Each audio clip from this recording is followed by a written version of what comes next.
ሰላም ተናስተልን ክብራትና ክብራን ተመልካቾቻችን ይህ ጂኤምኤም ቲቪ ነው ፕሮግራማችን ጉዳያችን ነው በጉዳያችን የተለያዩ ርዕሰ ነገሮችን እናነሳለን ጉዳዩ የሚመለከታቸውን እንግዶች በመጋበዝ እንደዚህ ውይይት እናደርጋለን ዛሬም በተለይ በአደባባይ ስለሚደረግ የጸሎት የንስሐ ፕሮግራም ምን ይዘት አለው ምንድነው ዓላማው መነሻው ምንድነው የሚለውን ለመወያየት እንግዶች ጋብዣለሁ እንድትከታተሉ በአክብሮት ነው የምጋብዘው እንግዶቼ በቅድሚያ እንኳን በደህና መጣችሁ ማለት ፈልጋለሁ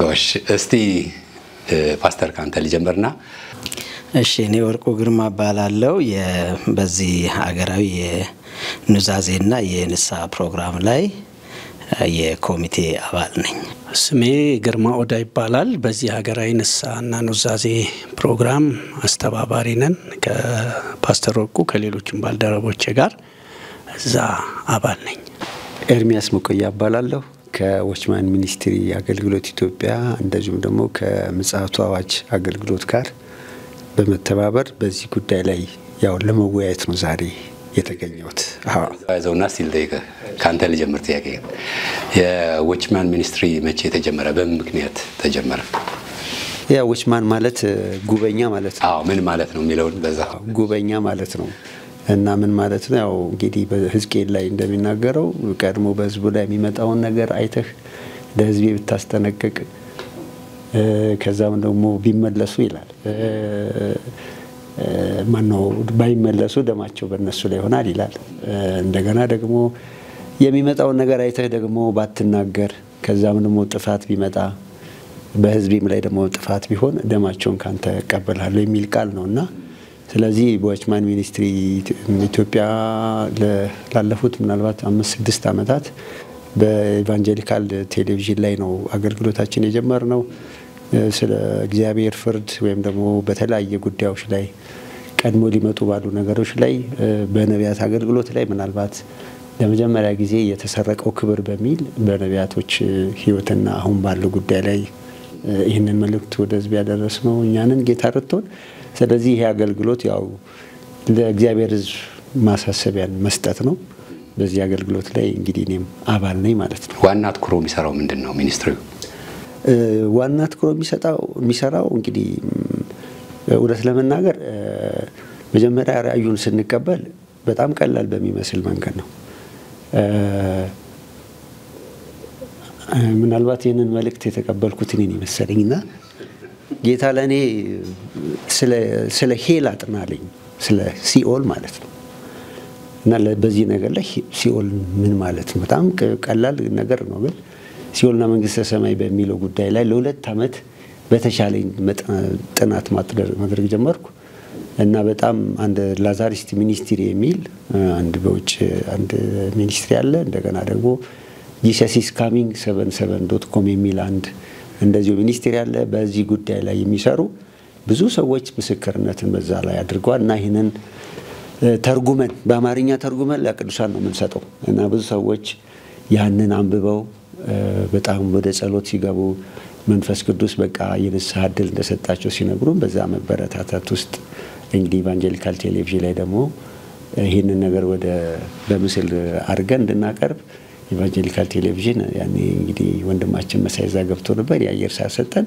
በማራናታ ፕሮግራም ላይ 15 ደቂቃ ጊዜ ተሰጥቶን ለሁለት አመት እንሰራ ነበር ዋናው እንግዲህ መልእክታችን ማስጠንቀቅ ነው የሚመጣው ሰዎች ከመጨረሻው ፍርድ እንዲድኑ እንደ ሀገር እንደ ቤተ ክርስቲያን ሊሆን ያሉ ነገሮችን እንግዲህ ጌታ እንደረዳን ያንን ነገር በጌታ ጸጋና በትህትና ማሳሰብ ነው እንሰራው አመሰግናለሁ ኤርሚ ወደ ዋናው ወደ ተነሳንበት ወደ ፕሮግራማችን እንምጣና በተለይ እናንተ በመታስተባበሩት ኮሚቴ ሆናችሁ ማለት ነው የንስሐ ፕሮግራሙ ላይ እስቲ መነሻ ሐሳቡ ምን እንደሆነ አጋሩንና የዚህ የንስሐ ጸሎት ዓላማ ከዛ ወደ ሌላው ጥያቄ አልፋለሁ እሺ ይሄ ሀገራዊ የንስሐ ፕሮግራም የተጀመረው በ2016 ግንቦት ወር ላይ ነው መነሻ የሆነውም ደግሞ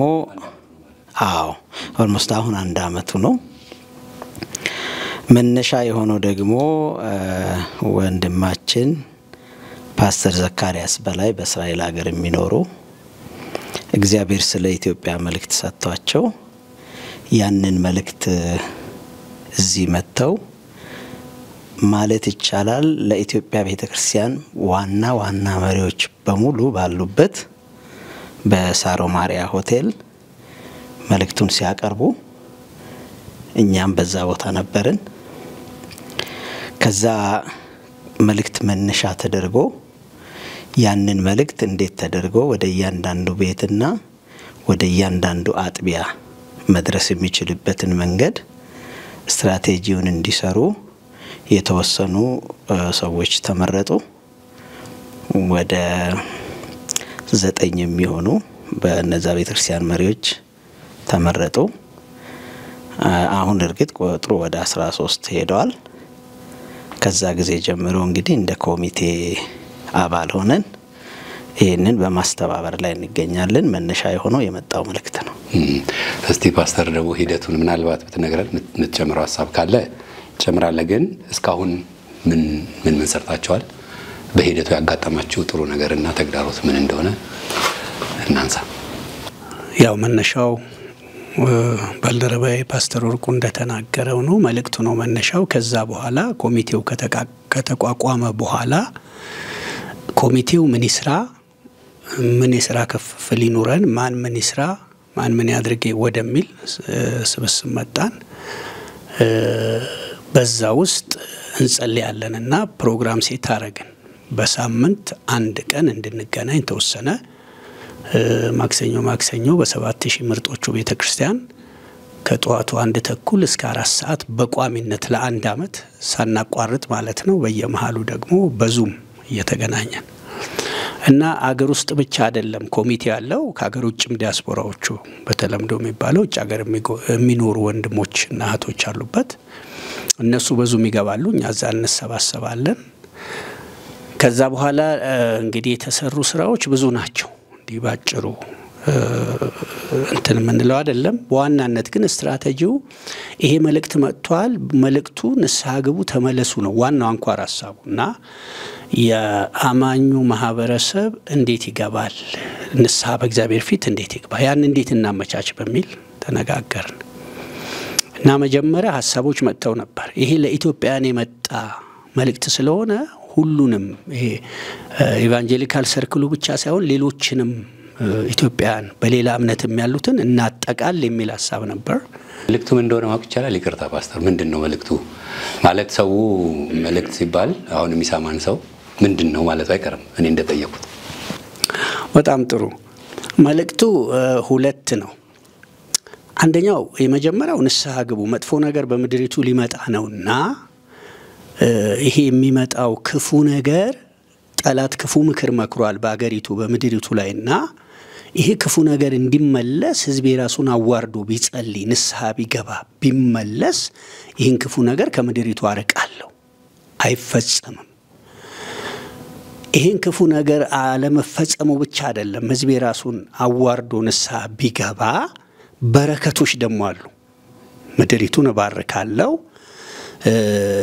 በሰማያዊም በምድራዊም በረከት ባርካታል የሚል 9 የበረከት አይነቶች እዚህ እንደውም ስትራቴጂክ ፕላናችን ላይ መልእክቱ እንዳለ ቁጭ አድርገናል ተቀምጧል። 9ኙንም በቃሌ ስለማይ ዋናው አንኳሩ ግን 2 ነው። ባጭር ቃል በእኔ መረዳት ሳስቀምጠው በረከትና መርገም አለ። ብትመለሱ በረከቱን ትበላላችሁ፣ ኢትዮጵያ ታገኛለች። ካለባት ውጥንቅጥ የኢኮኖሚ ሁኔ የትኛውም ችግር ታመልጣለች። ከዛ ግን እባርካታለሁ ህዝቤ ቢያዋር፣ ይሄ ባይሆን ግን ያ ነገር ይፈጸምባቸዋል የሚል ነው የመልእክቱ ሐሳብ አንኳሩ። ዝርዝሩ ግን እዚህ ተቀምጧል። ሌላው እንዳልኩ ከዛ በኋላ ከወንድሞች እህቶችም አብረን ሆነን ይህንን ስትራቴጂ የሚቀርጹ የሥራ ክፍፍል ተደረገ። መጸለይ ጀመርን፣ ስትራቴጂ አወጣን። ለሁሉም ቤተ እምነት መሪዎች እንዲደርስ ነው የመጀመሪያው እቅዳችን። ምክንያቱም አጥቢያ ቤተ ክርስቲያን በቤተ እምነት በኩል ነው በመዋቅሩ ነው ወርዶ ሊሰራ የሚችለው። ስለዚህ ለአብያተ ክርስቲያናት ህብረት መሪዎች ለካውንስሉ መሪዎች እንዲደርስ ማድረግ ነው። እነሱ ጋር ሲደርስ በምን መልክ ይድረስ የሚለው እቅድ አወጣን። በዛ እቅድ መሰረት እቅዳችንን ይዘን ሰዎች ቤተክርስቲያናት ህብረት ያሉትን መሪዎች ማን ያናገር ካውንስሉ ጋር ደግሞ ማን ሄድ የሚለው ተከፋፈለን። ካውንስሉ ጋር ኦልሞስት ሁላችንም ነን ሄድ ነው። እነዛኞቹ ጋር ወንድሞች ጋር ወይም አባቶች ጋር የተወሰኑ ወንድሞች ሄዱ። ከዛ በኋላ በቤተክርስቲያናት ህብረት መሪዎችም በካውንስሉም ተቀባይነት ሲያገኝ እንዴት እንተግብረው እንዴት ኢምፕሊመንት እናርገው የሚለው መጀመሪያ በእግዚአብሔር ፊት ወድቀን መጸለይ ያለብን አካሄዱን እንዲያሳየን እግዚአብሔር መንፈስ እንዲህ ስሜት እንዳይነዳን እኛም ራሳችን ዝቅ በላችሁ ንስሐ ግቡ የምንለው ኮሚቴዎች እኛ መጀመሪያ በፊቱ እንውደቅ በሚል የጾም ጸሎት ጊዜ ተወሰደ ጸለይን። እግዚአብሔር ይመስገን ጌታም ረዳን። ከዛ ይህንን መቅረጽና መስራት እንዴት እንደሚተገበር አውጣንና ጨረስን። ያን ከያዝን በኋላ ሄደን አሳየናቸው። እያለቀጠለ ማለት ነው። የቀረ ሀሳብ ካለ ተግዳሮቶቹ ምን ናቸው የሚለው እኔና ኤርሚ ጥያቄ ካለ ከተግዳሮቹ በፊት አሁን ግርምሽ እንዳሳየን የመጣው መልእክት የመሪዎችን የኢትዮጵያ ቤተክርስቲያን መሪዎችን በደረሳቸው ጊዜ የወሰኑት ውሳኔ ምንድነው? ይሄን ኮሚቴ ወደፊት በማምጣት እውቅና በመስጠት ይሄንን መልእክት መልካስ ይዞ በምን አይነት ሁኔታ ወደ ያንዳንዱ ቤትና ወደ ያንዳንዱ አጥቢያ ደርሶ እግዚአብሔር የጠየቀውን ያዘነበትና ንስሐ የሚያስፈልገው ጉዳይ እንዴት ሁሉም ቤት ድረስ የሚለውን ኮሚቴው ሰርቶ እንዲመጣ ኃላፊነት ተሰጠው። በዛ ኃላፊነት መሰረት ለ6 ወር ጊዜ በመውሰድ እነዚህ የመጡ መልእክቶችን እግዚአብሔር ንስሐ እንድንገባባቸው የፈለገው በዋናነት 5 አቅጣጫዎች ናቸው። ስለዚህ እነዚህን 5 አቅጣጫዎች በመስራት እንደገና ያን ኃላፊነት የሰጠውን የቤተክርስቲያን መሪዎችን በህዳር 23 ይመስለኛል ካልተሳሳትኩ ስካይ ሆቴል ውስጥ ስካይ ላይት ሆቴል ሁሉም መሪዎች በተገኙበት ዶክመንቱን እንዲያገኙት ተደረገ ማለት ነው። ይሄ አሁን በእጃችን ያለው ዶክመንት በዚህ አይነት ሁኔታ ተዘጋጅቶ እንዲሄድ ተደረገ። ስለዚህ የተከየደበት መንገድ እስካሁን ድረስ እዚህ ደረጃ ድረስ ነው ማለት ነው። አሁንም እየሄደ ነው። የሚቀሩት ነገሮች አሉ። የሚጠናቀቅበት ጊዜ ምናልባት ወደ ኋላ በኋላ ጊዜ እንገልጸዋለን። አሁን ሂደቱ እዚህ ደርሷል። መልእክቱ ወደ ሰው ሁሉ የሚሄድበት ምዕራፍ ላይ ነው ያለነው። በዚህ ጊዜ በተግባባነውና በተስማማነው መሰረት መልእክቶቹ በተለያየ ሚዲያ በተለያየ ፕላትፎርም በመሰጠት ላይ ነው ያሉት። እነዚህ ናቸው ንስሐ የምንገባባቸው አቅጣጫዎች። እግዚአብሔር ያዘነው 1 2 እነዚህ ናቸው። ስለዚህ ዛሬም በእናንተ ሚዲያ የሚመለከተውም የሚሰማውም ወደ እነዚህ ፕላትፎርም በመሄድ መልእክቶቹን እንዲያገኝ ነው ጥሪ የምናደርገው። ኦሬዲ ትምህርቶቹ እየተሰጡ ነው። በአገራችን በቤተክርስቲያኑ ስጦታ ተደርጎ በተሰጡን አባቶች ወንድሞች ትምህርቶቹ ተቀርጸው በዩቲዩብ ላይ እንደዚሁም ደግሞ በኮሚቴው የዩቲዩብ ቻናል ላይም አለ። በተለያየ ፕላትፎርም ማግኘት የሚችሉበት እድል ስላለ ያንን ጥሪ በዚህ አጋጣሚ ማስተላለፍ እንፈልጋለን። እግዚአብሔር ስም የተመሰገነ ይሁን። እናንተንም ጌታ ይባርካችሁ ሳንል ነው የጀመርነው። ይህን ግብዣ ስላደረጋችሁልን ይህንን ሚዲያ ወንድሞችም እግዚአብሔር ይባርካችሁ። ፓስተር ወርቁ እንዳለው እዛ ስካይላይት ሆቴል በነበረው ስብሰባ ላይ ቀረ ብዬ ማስበው ቀደም ሲናገር እንደነበረው ይሄ ኮሚቴ ስራውን ጨርሶ አጠናቆ ለቤተ እምነት መሪዎች ስራው ይሄው እዚህ አድርሰናል፣ እናንተ ተረከቡን፣ እኛንም ከመረጣችሁ እኛንም ካልመረጣችሁ አዲስ ይመረጥ የሚል ብቻ አቀረበ ኮሚቴው። ያን ጊዜ የተሰበሰቡ መሪዎች ይሄ በጣም የተደራጀ አቀራረብ ነው፣ የኮሚቴውም ስብጥር ጥሩ ነው፣ የተለያየ ፖዚቲቭ ነገር ከተነገረ በኋላ እንድንቀጥል ግን በእኛ ላይ ከካውንስሉ ሰው እንዲጨመር ከውጭም ሰው እንዲጨመር ተብሎ በጊዜው ፓስተር አሸብር በፊትም ኮሚቴ ሆነው ተመርጠው ነበር። ሌሎችም ሰዎች ካሉ ከሌሎች ደግሞ ከውጪ የመሰረተ ክርስቶስ ፕሬዝዳንትና የቃለ ሕይወቱ ወንድማችን ፓስተር መስፍን ሙልጌታ ይጨመሩ ተባለ እና ተመረጡ። ከዛ በኋላ እንግዲህ ሁለተኛው ፌዝ ጀመርን ማለት ነው እንደ አዲስ እና ሁለተኛው ፌዝ ስንጀምር የስኬጁል ማውጣት ነበረብን። የንስሐው ጊዜ እንዴት ይሁን ከመቼ እስከ መቼ ይሁን የሚለው ቀን ወሰንን። ከዛ በኋላ ከሚያዝያ 6 ባልሳሳት እስከ ሚያዝያ 11 ለምንድነው ያ ጊዜ የተመረጠው? በኢትዮጵያ ህማማቱ ጊዜ ሰውም ከመስሪያ ቤት ፈቃድ ይወስዳል። ሌሎችም ቤተ እምነቶች ያሉ ወገኖች ደግሞ የሚጸልዩበት ጊዜ ነው። ስለዚህ የተቀናጀ ይሆናል እና በዛ ጊዜ ጥሩ ጊዜ ነው ተብሎ ያ ጊዜ ተመረጠ በኮሚቴው። ስለዚህ እንዴት እናውርደው ታዲያ ወደ ህዝቡ? ትልቁ ባሪየር አንዱ የነበረው የዚህ ጋር ነውና እንግዲህ በኢትዮጵያ ያሉ ኢቫንጀሊካል ወይም አብያተ ክርስቲያናት ህብረት በካውንስሉም ስር ያሉ በህብረቱ ስር ያሉ ሎጂስቲኩ ረጅም ነው። 11 ሰው 9 ሰው ያንን መድረስ አይችልም። በምንም ልንደርስ አንችልም። ስለዚህ ኦፕሽኑ ሁለት ነው። አንደኛው የክርስቲያኖችን ሚዲያ አሟጠን እንጠቀም። ህዝቡ ዚስ ዴይስ ሚዲያ ማህበራዊ ሚዲያዎችም ይጠቀማል፣ ይደርሰዋል። ሁለተኛ የቤተ እምነት መሪዎች መግለጫ እንዲሰጡና ከደብዳቤ ጋር የጸሎት ርዕሶቹን ሐሳቡን መልእክቱን አባሪ አድርገን ዋና ቁልፍ መሪ ለሚባሉ ፕሬዝዳንት ሊሆን ይችላል ፓስተር ኦር ዋትኤቨር በእጃቸው እንዲደርስ ይደረግ ተባለ። ያንን አደረግን። ለቤተ እምነት መሪዎች መግለጫ እንዲሰጡ። ለምን ህዝቡ መሪዎቹን አምኖ ነው ያስቀመጣቸው፣ ይከተላቸዋል። ስለዚህ መሪዎቹ ደግሞ ካመኑበትና መግለጫ ከሰጡ ይወርዳል የሚል ወሰድን። ሁለቱን አማራጮች ተጠቅመን ሁለቱንም ሰራን ማለት ነው። አደረስን። ማህበራዊ ሚዲያንም ሚኒስትሪ ሚዲያ የሚባሉትንም ተጠቀም። በእንዲህ አይነት ሁኔታ ጾም ጸሎቱ እንዲደረግ ሄደ ቀጠለና እዛ ጋር እንግዲህ ከጅምሩ ተግዳሮት ላልከኝ ጥያቄ ተግዳሮቶች ነበሩ። መሪዎች ተሰብስበው መልእክቱን ትክክል ነው ከእግዚአብሔር ነው የመልእክተኛውን ባህሪና ማንነት የምናቀው ነው የምንቀበለው ወንድም ነው ብለው አጸደቁ። from the beginning ሳሪዮ ማርያም ላይ ነበረው እንትንም ይሄ ስካይላይትም ሁለቱም ጊዜ መሪዎች ነበሩ። እግዚአብሔር ቤት የቆዩ አባቶች ወንድሞች እህቶች ከየዲኖሚኔሽኑ ነበሩ። ይሄ ከሆነ እንግዲህ ችግር ይገጥመናል ብለን እኛ አላሰብንም። ይሄናል ከተቀበሉት ጎሄድ በቃ ፐርፐዙ የምድሪቱ መፈወስ ነው የትውልድ መሻገር እንጂ ከጀርባው ማንንም ምንም ስለሌለው እኛ መሮጥ ጀመርን። ግን እንዳሰብነው አልሆነም። መሪዎች ጋር ሲደርስ ነገሩን ቨርባሊ ደገፉን።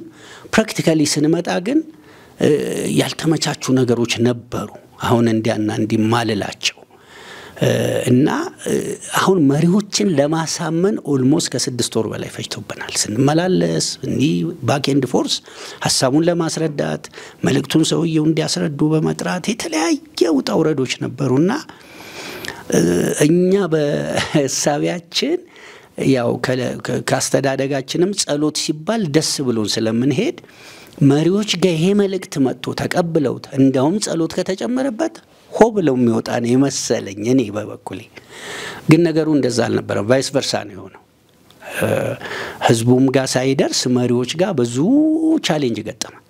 ክርክር ነበርና የተለያየ ምክንያት ይቀርብ ነበር በመሪዎች በካውንስሉ መሪዎች። ኋላ እግዚአብሔር ይባርካቸው ቄሱም ተቀበሉን ሐሳቡን ከብዙ እንትን በኋላ ከተቀበሉን በኋላ እውቅና ለማግኘት ነው ያንን ያረግነው። አንደኛ እውቅና ሳናገኝ ምንም መስራት ስለማንችል የምንድነው የካውንስሉ ይሁንታ ማግኘት ነበረብን። ለውጭውም ለሀገር ውስጥም ለህጋዊም አካል ደብዳቤም ለመጻፍ ማህተም የመሳሰለው ለመቅረጽ እውቅና ማግኘት ነበረብንና እነሱ እውቅና ያው እዚህ ጋር እንደምታዩት ደብዳቤ ሰጡን። ስማችንን ጽፈው ማህተም አድርገው ከሰጡን በኋላ እንቅስቃሴው ፈጠነ እና የዚህ የሚያዝያ 6 እስከ 11 ያለው ጸሎት ላይ እንግዲህ በትንሹም ቢሆን አንድ 3 ቦታ ዙሪያ ይቻለው። ከሶስቱ አንዷ አጥቢያ ቤተክርስቲያን ብቻ ነች ሰምተው ያውም ደውለውልኝ እንዳላችሁበት ሰምተናልና ምንድነው አልገባንም ያብራራልን የለም አሉን። እንዴ አልኩኝ። ናኔ ረጅም ዓመት ያገለገልኩባት ሙሉ ወንጌል አንድ አጥቢያ ነበረች። እዛ ሲሄድ ህዝቡም መሪዎቹም እዛ አሉ። እና ያው ማብራሪያ ሰጥተን በጣም ጥሩ የጸሎት ጊዜ ነበረ እነዛን ሳምንታት። እግዚአብሔር ይባርካችሁ በዚህ አጋጣሚ ከሰማችሁት። ሌሎቹ ቤተ እምነቶች ጋር እንደዚሁ ለመካፈል ሲሄድ ምንም አልሰሙ፣ ርዕሱም የላቸው ሐሳቡም የላቸው። እንደውም አንዱ ጋር ስለ የቸርቹ ቢልዲንግ ለመስራት ስለ ፈንድሬዚንግ እግዚአብሔር አንዳንድ ነገር እንዲያደርግላቸው አጽንኦት ሰጥተው በዛ ርዕስ ላይ ሲጸልይ ወጥቼ መሪውን እኛ አላወቅንም ሳናገረው አልሰማንም ማለት። በኋላ አንድ ነገር ገባ እንዳልወረደ ወደ ታች ገባኝ እና እንደውም ከወንድሞቼ ጋር ኮሚቴ ጋር አንዳንድ በመንገናኝበት ፕላትፎርም አግሬሲቭ የሆነ ነገር ጻፍኩኝና ክርክር ጀመርን እና ለመሪዎች ከማቅረብ ውጪ ይህን ሎጂስቲክ ይዘን ሐረር፣ ጅጅጋ፣ አዲስ አበባ በየስርቻው መሄድ አንችልም። ሳስበው ልክ ናቸው ወንድሞች። እውነትም እንዴት ነው የምናደርሰው? ብዙ ሂውጅ የሆነ እንትን ሪሶርስም ይፈልጋል፣ የሰው አቅም ይፈልጋል፣ ብዙ ነገር ይፈልጋልና መሪዎቹ ግን ሲምፕል ነው። በቻናላቸው ያወርዱታል። ከቤተ ህብረት በእኛ ቤተክርስቲያን አሰራር ከቤተ ህብረት እስከ ላይ ድረስ አንድ ደብዳቤ ነው የሚበትኑት። መሪዎቹ ለምን አላረጉም? እነሱስ ተገኝተው ለምን አልጸለዩም?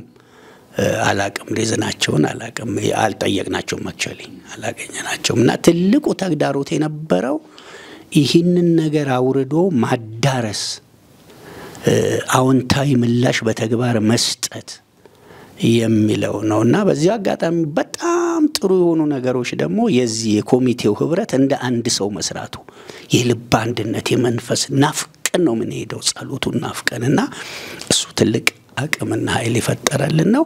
ውጭ ያሉት ወንድሞች ደግሞ ውጭ ያሉት ዲያስፖራ የሚባለው በተለምዶ እነሱ ወንድሞች ደግሞ አቅም ሰጡ። እግዚአብሔር ይባርካቸው በእውነት በሁሉ ነገር ነው የሚተባበሩት። ሌላው የ7000 ምርጦቹ ቤተክርስቲያን መጋቢና ከሱ ጋርም ያሉት እግዚአብሔር ይባርካቸው በራቸውን ከፍተው በቃ የራሳችን ቸርች እስኪመስለን ድረስ ነው በሁሉ ነገር ያስተናገዱንና እነዛን ነገር ስንሰበስበው ከመለክቱ ጋር ተስፋ ጫረብን። ስለዚህ ጠላት ደግሞ ጸሎት ሲባል መገዳደሩ አይቀርም እና ብዙ አልደነገጥንም። በእርግጥ እንግዲህ አሁን የሄዳችሁበት መንገድ ራሱን የቻለ ዝግጅት ይፈልጋል። የወጣችሁበት የወረዳችሁበት በተለይ እናንተ ጋር ልዩ ስሜት ስለሚኖረው እንደ ታሪክም እንደ ሂደትም በጣም ማለት ደስ የሚል ነገር ይኖረዋል። ግን ምናልባት እንደው ትንሽ እንደው በጥቂቱ እንደው ሰብሰብ ካለንና እንደው ፎከስ ማድረግ ከቻለን አሁንም ከንግግራችሁ እንደው ባለው ነገር ብንነጋገርበት ምናልባት እንደ መጨረሻውን ዝግጅት ከማውራት ከመነጋገራችን ይልቅ ዋናው መልእክቱ ላይ ብንነጋገር የታሪካዊ ዳራችሁ ላይ የኢትዮጵያን ቤተክርስቲያን ወይም ደግሞ እንደ ሀገር ያለውን ውድቀት የታሪካዊ ዳራ ብሎ የሚለው እንትን ላይ ከኃይለ ሥላሴ ጊዜ ጀምሮ ለፈሰሱ ምናልባት በ1953 መፈንቅለ መንግስት፣ በ1983 በደርግ መንግስት ለነበረው፣ በ1983 በኤርትራና በኢትዮጵያ ለነበረውና እንደዚሁ ደግሞ ከዛም በኋላ በሀገራችን ላሉ ጦርነቶች በሙሉ እንግዲህ ያን ካልን አሁንም ይሄን ዘመንም ስለማይለይ በኢትዮጵያ ላይ ያለው ጦርነት በሙሉ መሪዎች እግዚአብሔርን ስላልሰሙ ነው የሚል ከኡጋንዳ የመጡ የእግዚአብሔር ሰው እንደዚሁ ደግሞ አንድ ማጣቀሻ ተብሎ የተጻፈ ነገር አለና እንደሱ ላይ ማውራት ከቻለን ይመስለኛል ምናልባት መሪዎቹ ቸላሚ ያሉት እንግዲህ የኛ መሪዎች ደግሞ ያው አመራር ላይ ጎበዞች ስለሆኑ ልባቸውን አንደበታቸውና ልባቸው ክፍተት ሊፈጠር የቻለበት ምክንያት ይሄንን መልእክት በትክክል አምነውበታል ወይ? ተጠያቂነትንስ ወስደዋል ወይ? ሽሽት ነው ወይስ አላመኑበትም? እና ምናልባት መጀመሪያ ቁልፍ ስራው እሱ ላይ ከመሆን ከነበረበት እንግዲህ እናንተም በየዋህነት በቅንነት ብዙ ሄዳቸዋል። አሁንም ይሄ ነገር መሪዎቹ ላይ ቁልፍ ስለሆነ እነሱ ላይ ይሄን ካልተሰራ ወይም ደግሞ ይሄን ነገር ካልተቀበሉት የመጨረሻው ዝግጅት ምን ያህል ተስፋ አለው? እንደው እንደማንኛውም ኢቨንት ሆኖ ከማለፍ ወይም ደግሞ የተጠበቀውን ያህል ውጤት እንዳያመጣ ምክንያት አይሆንም ወይ? ኤርሚ ወንድም ኤርሚ ያነሳውን ጥያቄ ጠቅላላ አድርጌ ለማስቀመጥ ነው የምፈልገው። የመጀመሪያው ከታሪክ አንፃር በዚህ ዶክመንት ውስጥ ያለው ነገር ሰው ማያውቀው አይደለም፣ በሁሉም ዘንድ የሚታወቅ ምክንያቱም የሆኑት ነገሮች ሁሉ የሆኑት በሀገር ላይ ነው እንጂ በግለሰብ ላይ አይደለም። ስለዚህ ሁሉም ሰው ያውቀዋል። ይህች ሀገራችን ኢትዮጵያ ደግሞ ይሄ ሁሉ እንግዲህ ሲፈራረቅባት ይሄ ሁሉ ችግር ሲፈራረቅባት በውስጧ ደግሞ እግዚአብሔርን የሚፈልጉ ህዝቦች አሏት። ከነስሙ የምንለው ነገር ቢኖር እንደው እኮ የእግዚአብሔር እኮ ሀገር ናት። ይሄንን የምንልበት ምክንያት እንደው ምንም ችግር የሌለባት ሀገር ስለሆነች ሳይሆን ሰው ይብዛ ሚነስም እምነት አለው። በጣም ያጠበብነው ወደኛ ደግሞ ከመለስ ነው አማኞች አለን። በእግዚአብሔር መንግስት ውስጥ እውነት ገብቶን የምንኖር ህዝቦች አለን። ያ ማለት ምን ማለታችን ነው? ክፉ ነገር ሲኖር ከዚህ ክፉ የሚያወጣን አምላክ አለን ብለን የምንጸልይ ህዝቦችና እግዚአብሔር ደግሞ በታሪክ ውስጥ ያወጣን ህዝቦች ነን። እንደ ተስፋ ደግሞ የገጠሙንን ችግሮች እግዚአብሔር ከዚህ ችግር ውስጥ እንዲያወጣን ተስፋ እያደረግን እየተባበርን ሁሉ ጊዜ እግዚአብሔርን የምንማጸን ደጁን የምንጠና ሰዎች ነን። ይሄ ሁሉ ያለ ነው እንግዲህ እነዚህ ታሪኮች የማንወዳቸው ታሪኮች ከዚያ የቅርቡን እኛ ካየነው እንደ ታሪክ ከወሰድነው ከ1953 ጀምሮ ምናልባትም እስካሁንም ድረስ ይሄ ትውልድ ከችግር የማረፍ ተስፋ ነው ያለው እንጂ ከችግር ውስጥ ንቅል ብሎ ሲወጣ እናይም። የደረሱትንም ችግሮች ደግሞ በዝርዝር ለማስቀመጥ ብንፈልግ መጀመሪያው አካባቢ የነበሩ ችግሮች ቁጥራቸው እየጨመረ እንጂ እያነሰ አይደለም የመጣው። ማለት ስብራቱ በስተዋል፣ ለቅሶ በስተዋል፣ ሐዘን በስተዋል፣ ረሃብተኛ በስተዋል፣ ስደተኛ በስተዋል። ለምን ነው? ይሄ መቼም ማንም ሰው የሚጠይቀው ነገር ነው። እግዚአብሔርን እየጠራ የሚኖር እግዚአብሔርን ተስፋ እያደረገ የሚኖር ሰው እንዲህ ያለ ታሪክ ለምን ያስተናግዳል ብሎ አልሄድ ካለው ወዴት ነው የሚመጣው? ራሱን ቁጭ ብሎ ያያል። እንግዲህ በዚህ መሃል ያለን እግዚአብሔር እንደገና መጣ። እግዚአብሔር መጥቶ ይሄንን መልእክት አመጣ። መልእክቱ ይሄ ነው፣ መዳኛው ይሄ ነው፣ ማምለጫው ይሄ ነው። አሁንም ቢሆን በዚች ምድር ላይ በዚህ ህዝብ ላይ የታሰበ የክፉ የሰይጣን ሐሳብ አለ፣ ምክሩ አለ። ይሄው ተብሎ ለኢትዮጵያ ቤተክርስቲያን መሪዎች መጣ። ሲመጣ መሪዎች ቅድም ኤርሚ በመሃል ያነሳው መሪዎች ያልተቀበሉትም ወይ ስለተቀበሉትማ ነው ፕሮግራሙ እየተካሄደ ያለው። ተቀብለውታል። እዚህ ሰነዱም ላይ አለ፣ ሰው ማግኘት ይችላል። እኔ በወቅቱ ማስታውሰው እንደውም ይሄ የሚያዝያ 6 እስከ 11 በህማማት ወቅት ይደረግ የተባለው ጸሎት ላይ እኮ እንግዲህ አሉን የምንላቸው የቤተክርስቲያን መሪዎች ለምእመኖቻቸው መልእክት አስተላልፈዋል። እንውሰድ የካውንስሉ ጠቅላይ ጻፊ ቄስ ደረጀ ጀንበሩ ጥሪ አድርገዋል። የሁሉም አገልጋይ ስለሆኑ የሁሉም ተወካይ ስለሆኑ ጥሪ አድርገዋል። በእነዚህ ጊዜያቶች ሁሉ የእግዚአብሔርን ፊት እንድንፈልግ ጊዜውም ጥሩ ነው። የፋሲካ ወቅት ነው። ለኛ የተከፈለውን መስዋዕት እናስብበት ነው። በየጋዜጣው መግለጫ እየተሰጠ ይተላለፉ ነበር። እያንዳንዷ ቀን የሚጸለይበት ርዕስ ተላልፈዋል። በዶክመንቱ ላይ ማግኘት ይቻላል። በተለያዩ ቻናሎች ላይ ማግኘት ይቻላል። ተቀብለው ነው ያስከሄዱት። ፓስተር ጻዲቁ አብዶም እንደ አብያተ ክርስቲያናት ፕሬዝዳንትነቱ አስተላልፈዋል። ከዚያም አልፈን ደግሞ በክፍለ ሀገር ቢያንስ በደቡብ አካባቢ ወክልናል ብለን የወሰድነው ፓስተር ጌቱ አያለውም እንዲሁ በሚዲያ አጠር ያለ መልእክት ለጸሎቱ የሚመች አስተላልፈዋል። በዚህ ውስጥ መልእክቱን ያላስተላለፈ የቤተ ክርስቲያን መሪ አልነበረም። ነገር ግን ተቀብለው ነው ያስተላለፉት። ነገር ግን ቅድም ግርምሽ እንዳለው ሪፖርቱን ስናየው ግን እንደሚጠበቀው አይደለም። ይሄ ማለት ምን ማለት ነው? እግዚአብሔር የጠየቀን በፊቴ ወደቁ ነው ያለን። በፊቱ ካልወደቅን ሊመጣ ያለውን ነገር ነግሮናል እና በራችን ለክፋት ከፍተን እንጠብቅ። እንደው ለእግዚአብሔር ሕዝብም የማቀርበው መልእክት ማለት ነው። መቼም ሰው የሚሰማው መሪውን ነው። እኔን ሰው የት ያቀኛል? ወንድሜን የት ሰው ያውቀዋል? ተወሰነ ሰዎች ልንታወቅ እንችላለን። መሪውን ግን ሕዝቡ ያውቀዋል። ስለዚህ እነዛ መሪዎች ያንን ካስተላለፉ በኋላ ምን ያህል ሄዱበት አናውቅም። ነገ ከነሱ እንረዳለን። ምክንያቱም ያ ህዝብ ኢትዮጵያ እንግዲህ አሁን ያላትን የአማኞችን ቁጥር እንሰማለን። በተለያየ መንገድ ስንሰማ ቁጥሩ በጣም ትልቅ ቁጥር ነው። ይሄ ሁሉ ህዝብ በሚጮህበትና ወደ እግዚአብሔር በተስፋ በሚያለቅስበት ምድር ነው ወይ አሁን ይሄ ታሪክ እየሆነ ያለው? ዛሬም እኮ ጦርነት ላይ ነው ያለነው። ዛሬም እኮ ስለ ረሃብ እናወራለን። እሺ ከዚህ በላይ ምንድነው እንዲመጣ የምንፈልገው? ስለ ልጆቻችንስ ምንድነው የምናስበው? እኛ ላይ የመጣውን ነገር ያልወደድን ያለቀስንና ነገ ተስፋለን ያለ ለልጆቻችን ይሄንኑ ግፍ ይሄድ እግዚአብሔር ፊቴን ፈልጎ አድናቸዋለሁ ብሎ መልእክት ልኮልን ፊቱ ካልቀረብ ምንድነው መውጫችን? ምንድነው? ቁጭ ብለን ዝም ብሎ ማውራት አይሆንም። ስለዚህ መሪዎቹ ተቀብለዋል። እኔ ስለመቀበላቸው ግን እግዚአብሔር ይባርካቸው ተቀብለዋል። ይሄው በዚህ ሰነድም ላይ ደብዳቤ ጽፈው ይሄንን ፕሮግራም የሚያስተባብሩ ሁሉ በየደረሱበት ተባበሯቸው ብለዋል።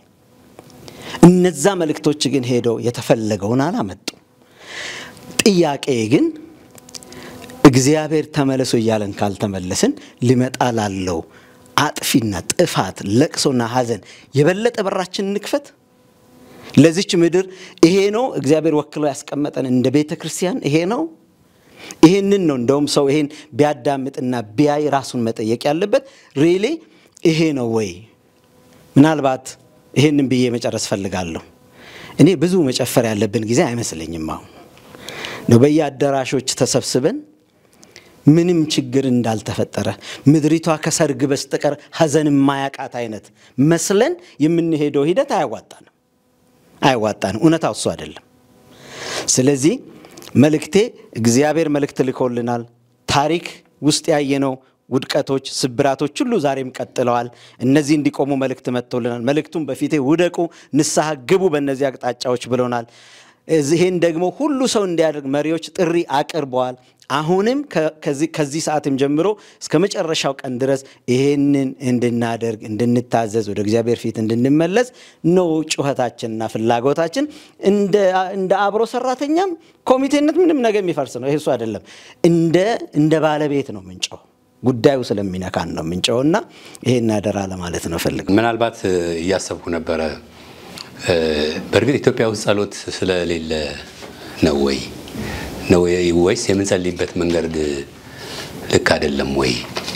ምናልባት ኢትዮጵያ ውስጥ እንደሚጸለይ ሌላ ሀገር የሚጸለይ አይመስለኝም። ኬንያ ኖር ያቃለውና አዳር ጸሎት ስንላቸው ይገርማቸዋል። ምንድነው አዳር ምንድነው የምትሉት? ሌሊቱን ሙሉ ማለት ምንድነው የምትሉት? እግዚአብሔርን ይሉናል ማለት ቀኗን ሰው ማለት ነው።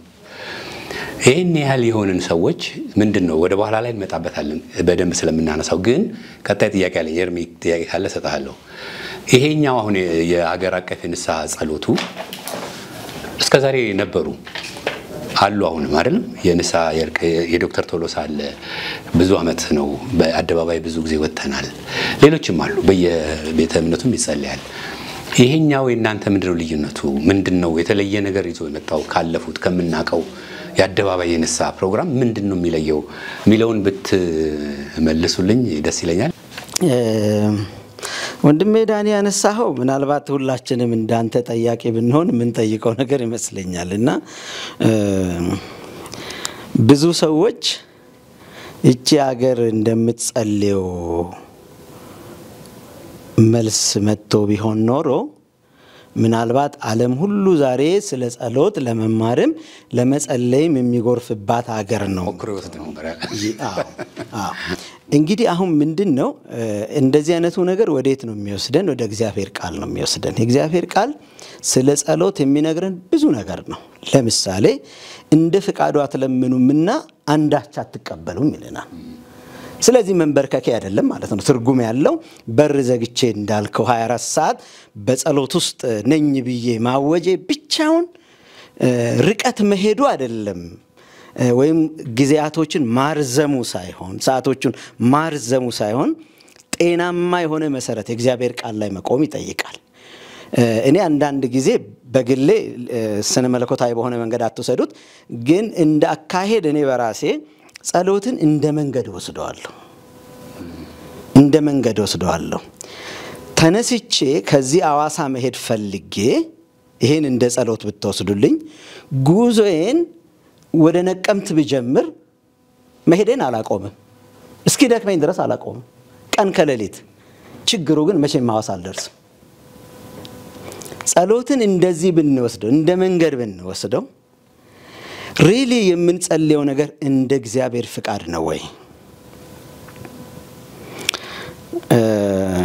ለሚዲያ አይጠቅም እንደሆነ አላቅም። አንድ ጊዜ አንድ ቤተሰብ ውስጥ ስንጸልይ የተፈጠረውን ነገር ነው እና ጎን በዚህም ሁለት ሰው አለ። መሃል ላይ ያለው ሰው ጸሎት ይሰማል። በዚህም በኩል ያለው አንዱ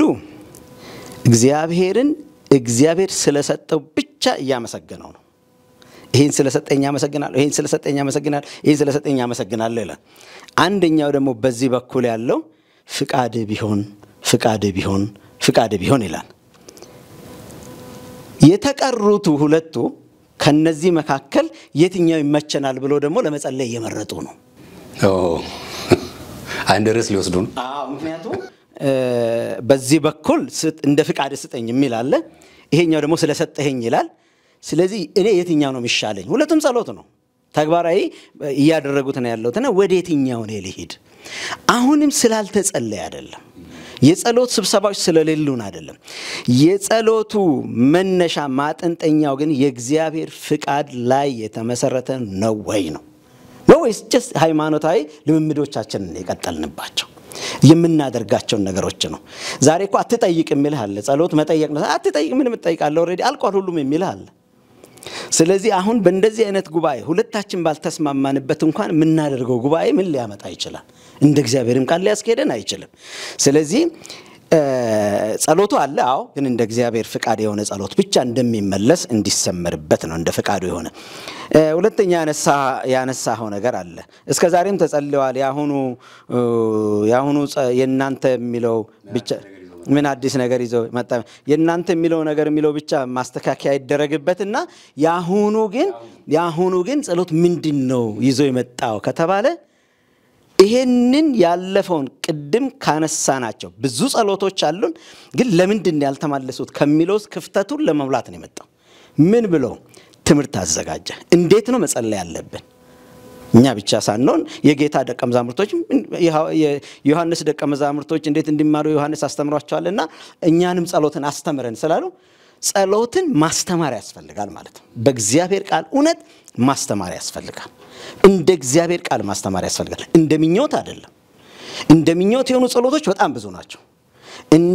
እንደ ፍላጎታችን ዘመኑን የሚከተሉ የጸሎት ትምህርት የሚመስሉ አሉ፣ ግን አይደለም። በመጽሐፍ ቅዱስ ውስጥ ስለ ጸሎት ምን አይነት ጸሎት ሲጸለይ ነው እግዚአብሔር የሚሰማ የሚለውን ነገር ማስተማር ያስፈልጋል። ለዚህ ነው ይሄ ሰነድ የተዘጋጀው። ስንጸልይ ግን ይሄው ተብሎ ቀርቧል። ልዩነት ተብሎ ከተወሰደ ግን ይሄ ነው በእኔ በኩል። ፓስተር ወርቅሽ ጥሩ አድርጎ ተናግሯል። ከመጨረሻው ጥያቄ ብነሳ ልዩ የሚያደርገው ለአመታት እንዲህ አይነት መልእክቶች መጥተዋል፣ ጸሎቶች ተጸልየዋል። ልክ ናዳንዬ አንደኛ እግዚአብሔር እስቲ ተስፋ ሳይቆርጥ ማለት ነው በእኔ መረዳት እስቲ አሁን ቢነሱ ኢትዮጵያውያን አሁን ቢመለሱ እድል ነው። አሁን ይሄ እድል ነው የተደጋገሙ እድሎች የተሰጠው እድሉን ስላልተጠቀምን ይሄ እንድንጠቀም እድል የሰጠበት ሁኔታ ነው። ሁለተኛው ያሁኑ ለየት ያደርገዋል ብለን የምናስበው ቅድም አንተ መነሻ ላይ እንዳልከው ኢቨንት አይደለም። ይሄ አንዴ ተጸልዮ የአንድ ሰሞን ኑዛዜ ተደርጎ የሚገባበት አይደለም።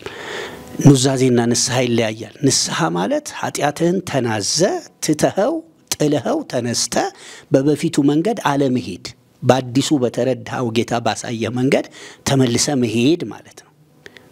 ወይም ደግሞ አሁን ያስከው መንገድ ትክክል ካልሆነ ኤርሚያስ 6:16 ላይ እንደምን ቁሙ፣ ተጠንቀቁ፣ ቁሙ፣ የቀደመችውን መንገድ ጠይቁ፣ በእርሷም ላይ ሂዱ እንደሚለው በዛ በጥለኸው በመጣው መልካሙን መንገድ ተመልሰ በዛ መሄድ ነው ንስሐ ማለት። ስለዚህ ኢቨንት አይደለም። ያሁኑ ለየት የሚያደርገው ኢቨንት አይደለም፣ ቀጣይነት ያለው። ለዚህ ነው በህማማቱ ለ5 ቀን ከዛስ በየአመቱ ጳጉሜ ቤተክርስቲያን እርስ በርስ የምትታረቅበት ኑዛዜ የምትገባበት አገልጋዮች ራሳቸው ህዝቡ በተለምዶ ምእመን የምንለው ሁሉም አገልጋይ ነው በአዲስ ኪዳን አምናለሁ ህዝቡ ራሱን የሚያይበት ሀገር እንደ ሀገር የምትድንበት በዚህኛው አመት ምን ሆነ ኢትዮጵያ ውስጥ ከጦርነት ባለፈ ሁሉ ተዳሶ ይሄኛ ውድቀት ነው ተብሎ ንስሐ የሚገባበት። ስለዚህ ይሄ ቀጣይነት ኮንቲኒቲ ያለው ነገር ማስቀመጡ ልዩ ያደርገዋል። በእነዚህ ሁለት ምክንያት በያስባለሁ። ቀደም ኤርሚ ለጠየቀንና ፓስተር ወርቁ የመለሰው ላይ የምጨምረው ነገር ቢኖር መሪዎች ይሁንታን ሰጥተዋል፣ ፈቃደኛ ሆነዋል። ቅድም ያለው ላለ መደጋገም እሱ ያለውን ሙሉ ሐሳቡን ወስጄ ተጨማሪ ግን ማረጋው አንዳንድ ጊዜ እኛ ሀገር ፊንገር ፖይንት እናረጋለን። መሪ ወሳኝ ነው አምናለሁ። ግን እስራኤል ሄዳነው በዳዊት ጠጠር ነው፣ በሳኦል ልብስና በሳኦል አመራር በሳኦል አካሄድ አይደለም። ታስታውሳላችሁ 40 ቀንና 40 ሌሊት ጮቤ ሲረግጥ የቆየነ የሳኦል ወታደር አንድ ዳዊት እረኛ ነው መጣና ህዝቡን ገላገለው። ህዝቡን ወይም ምድሪቱን ካበሳው የሚገላግሉ ሰዎች የተሰጡ ምእምን ለቋንቋው ይቅርታ አሁንም ልክ ላልሆን ይችላል አማኞች ልበለው የተሰጡ አማኞች ፓስተርን የእንትን መሪ ቄስን የሆነ ነገር ሽማግሌ ሳይጠብቅ ሊነሳ ይችላል። እያንዳንዳችን ጋር ነው ያለው ጉዳዩ ያለው አማኝ ጋር ነው። ዛቴሷ እኛም አሁን እንደ ኮሚቴ የምንንቀሳቀሰው ነጥለን መሪዎች ነጥለን የአንድ አገልግሎት ዘርፍ ነጥለን አንድ ቤተ እምነት አይደለም፣ እንደ ሀገር እንደ ቤተ ክርስቲያን ነው። እንደ ቤተ ክርስቲያን ጌታን እንዳመነ ሰው እንነሳ ነው። በመሪዎቹ በኩል መሪ እግዚአብሔር እንደ ዳዊት ሲያንቀሳቅሰው ሲመራው እንደ ሙሴ ሲመራው እግዚአብሔርን ድምጽ መስማት ሲችል እንደ ቃሉ መኖር ሲችል ይሄ ከዚህ ምድር ነገር ጋር ሲላቀቅ አሁን የቤተ ክርስቲያን አካሄድ ሁላችንም መንበራት ያቀማችን ቤተ ክርስቲያን መሪዎች ነን አገልጋዮች ነንና ተላቀናል ወይ? አሁን ቤተ ክርስቲያን ተላቃለች ወይ ከዚህ ከምድራዊ ነገር? መሪዎች ኮምፎርት ዞናቸው ውስጥ ናቸው፣ ከዛ ወጥተዋል። ምእመኑን ይዘው የጾም ጸሎት አሁን ቀደም ወንድሜ ሲናገር ነበር። የጾም ጸሎት ኮንፈረንስ ማናቸው ዶክተር ቶሎሳ መጥተው ሲያረጉ አስታውሳለሁ። ከዛ በተረፈኮ ክሩሴድና ኮንፈረንስ አሁን ደግሞ የመጣው ዚስ ዴይስ ምንድነው ኮንሰርት ምናምን እንደነዛ ያለው ላይ በጣም ብዙ ኢነርጂና ገንዘብ ቤተክርስቲያን ታወጣለች። ጾም ጸሎት በአደባባይ ብታረግ ጾም ጸሎት በየስቴዲየሙ እንዳውም የሁድ ፕሮግራሞቻችን እኮ ጾም ጸሎት የለባቸው። ከስንት አንድ ጊዜ የሆነ ነገር ካለን ነው ምን እኔ ባደኩባት ቤተክርስቲያን የቤተክርስቲያን ሽማግሌዎች ምርጫ ሲኖር የሆነ ጉዳይ ሲኖር ቤተክርስቲያን ጾም ጸሎት ማረጋል። ቀደም ወንድሜ ቆንጆ እንዳስቀመጠው በዚህ ዘመን ሲዛርጓል ባንጸልይም ተቀበለናል። በመስቀሉ ላይ እንዴ በጊዜውም ያለ ጊዜውም ሁሉ ጊዜ ሳታቋርጡ ብዙ ጥቅስ ማምጣት እንችላለን። ለክርክር አይደለም ለሱ ኢትዮጵያውያን ለምንድነው ይሄ ሁሉ ጸሎት እየተደረገ የማይመለስልን? አንደኛ ቀደም ብሎታል እንደ እግዚአብሔር ቃል አይደለም። ሁለተኛ በመንፈስ ምሪት አይደለም። ሶስተኛ እኔ ማስቀመጠው አንድ መጽሐፍ ሳነብ አንድ ሰው ብዙ ቦታ ብየዋለሁ prayer is not an art but it is deeper to cry ይላል። ጸሎት ከመቅኒ ከመንፈስ ፈልቆ የሚፈስ ምንጭ እንጂ የሃይማኖትም ስርዓት አይደለም፣ የስሜትም መነዳት አይደለም። ስለዚህ በትክክል ይፈሳል ወይ? በደርግ ጊዜ ነበርን፣ ሪቫይቫሉ ሲጀምር ነበርን፣ በዛ ወቅት የነበርን ወጣቶች ነን እናቀዋለን። ጸሎት የቱ ጋር ታክሲ ውስጥ ስንገባ አንተኑ ስንገባ በአንድ ቤት ውስጥ ስንጸልይ ዘማዶ አጋንንቱ ሲወድቅ አይተን የመጣን ሰዎች ነን።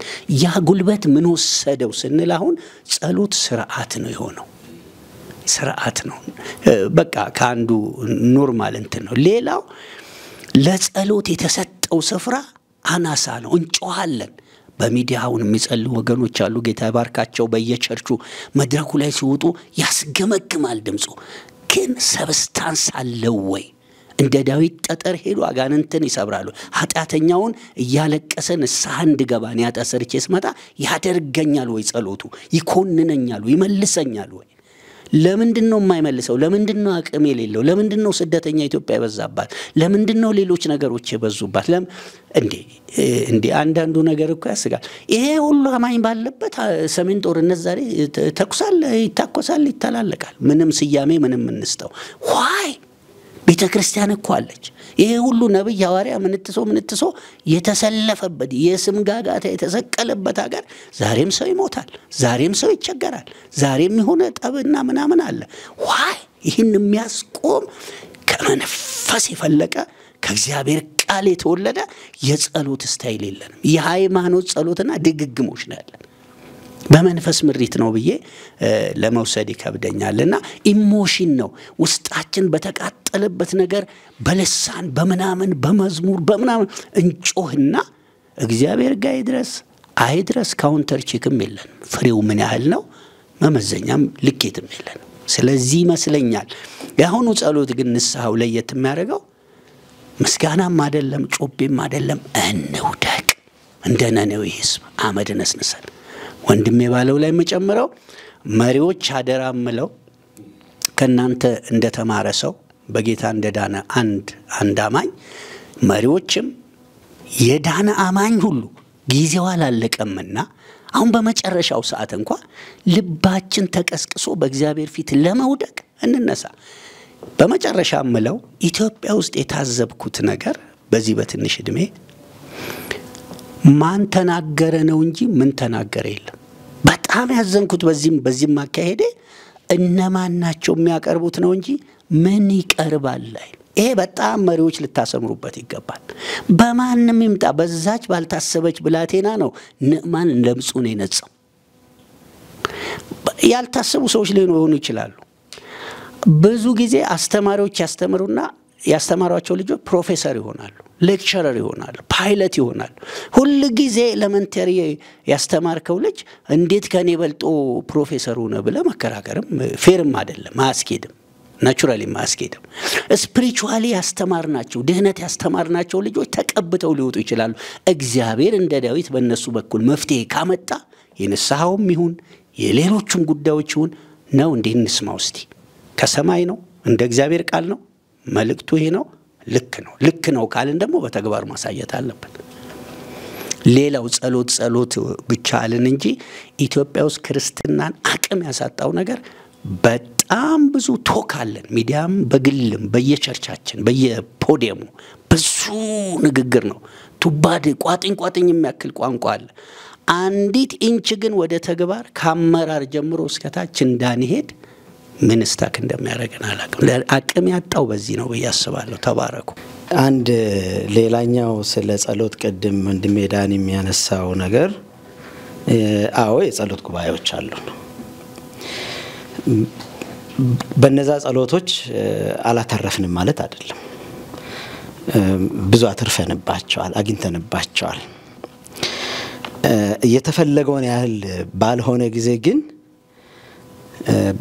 ከነዛ ድካሞቻችን ተምረን እንደገና ብዙ ወደሚያተርፈን እንምጣ የሚል ነው በተሳሳተ ሰው አድማጭም ተመልካችም እንዳይወስድ ብዬ ነው ያከሰረን በጸሎት ባለመረዳት አላተረፍንም እንጂ ጸሎት አያከስርም እውነት ለመናገር አንድ ሰው ሌላው መስተካከል አለበት ብዬ ማስበው ባጭሩ ለማንሳት እንፈልገው ስለ ጸሎት ያለን ስነ መለኮታዊ እይታችንም ትንሽ ብዥታ ያለው ስለሆነ መስተካከል አለበት ለሚያዩን ሰዎች ለሚያዳምጡን ሰዎች ምክንያቱም ብዙ ጊዜ በተደጋጋሚ በተለያዩ ሚዲያዎችም የምንሰማው በተለያየ መድረኮችም ላይ የምንሰማው ከሰማን በኋላ እውነት መስሎን የምንሄድባቸው ግን ገዳይ ሆኖ እውነት ለመናገር በዚህ ቃል ነው መግለጽ እንፈልገው ገዳይ ሆኖ ስለ ጸሎት የሚተላለፉ ነገሮች አሉ ለምሳሌ ሁሉ ነገር በጌታ በኢየሱስ ክርስቶስ ስለተፈጸመ ምንም የምትጠይቀው ነገር የለም just be relax በቃ ነፃ ቆነ ምንም ህግ ነው